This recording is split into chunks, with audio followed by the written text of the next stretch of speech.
بله گلک سپاس ویویان فتح اف راپورت جه پیشنگاه ناف دولتی جه شام پیشکش کرد.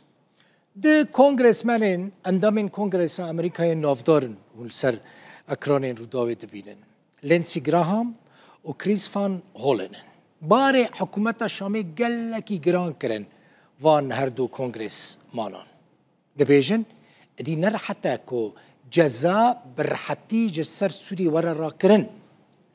جبور را کرنا جزایان دبیجن هناك مرجو شرط هنا دوی حکومت سوری پیک بینه حتی که او مرجو شرط نین پیکانین برا حکومت نفکره که جزا ورن را کرن حتی نها لسر وی داخوازوان دنگدانک ده کنگریس ده نهاتیه کرن لی پشتگیریه که گلکی مزن جبو داخوازوان هر دو جامیران هیا شرط و مرجن وان هر دو کنگریسمانین امریکی چنه یک يعني داخوازين وانج الشامي چنه یک دوی شام تفلي هف پیمانیه ناف دولتی یال دجی شر داعش ببع يعني دبيجن دوی شام ادي اشكره هالوسطى خو اشكره بك و شر داعش بك هروها خواستن كو شام شر جروبين تروریست بك كل سوريا هنا حتى نها لقور قوتنا وان شامي بتأوهی شر تروریستان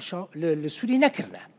داخوازه وان چیه؟ دوی پیکاته نتوی اولی لسوری پاراستی بن و د سیاست سوری دا بشتار ببن و مافین وان نین بن پیکرن. مرجع کی وان شرطه کی دن چیه؟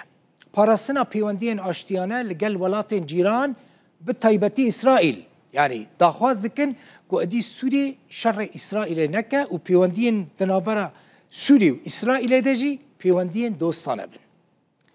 تشتكي دن قد بلكي أفجبو سوري قال لك زحمت بها تماشبانين هيجا شو قد دوي الشام جاكدارين بياني جنافا سازين أمني وين دولتي وين حكومتي وين سربازي درخينا اف داخوازا وانا جبو كونغرس پیشکش دکن كونغرس اگر دنگ لسر بده ادي راكرنا جزايا جسر شامي و قال لك زحمت بها